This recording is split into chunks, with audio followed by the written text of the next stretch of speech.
దేవునికి వందనాలండి. అయితే మాది బోయినపల్లి. నా పేరు లక్ష్మి. నా సాక్ష్యం ఏంటంటే, నేను మా పిల్లలు చిన్నగున్నప్పుడు ఆళ్ళకు దిద్దియడానికి బల్పాలిచ్చేదాన్ని. ఆ బల్పాలు నేను తింటూ, తింటూ మట్టికి అలవాటు పడిపోయినా. ఆ మట్టి కొంచెం తినేదాన్ని గాదు. ఒక సగం సంచి తీసుకొచ్చి అది రోజింత, రోజింత తినేదాన్ని. తినేసి, తినేసి ఇంక నేను చనిపోయే స్థితిలోకెళ్ళిపోయినాను.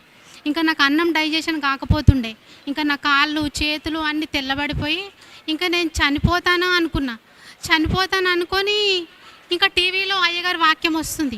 వాక్యం వస్తుంటే, "నువ్వు చనిపోతానుకుంటున్నావా? నువ్వు చనిపోవు, నేనున్నా. నువ్వు భయపడకు, నువ్వు భయపడకు, నువ్వు బతుకుతావు" అని అయ్యగారు టీవీలో నుండి మాట్లాడిండు. ఆయనతో తెల్లారి ఇక్కడ చర్చికొచ్చినాం.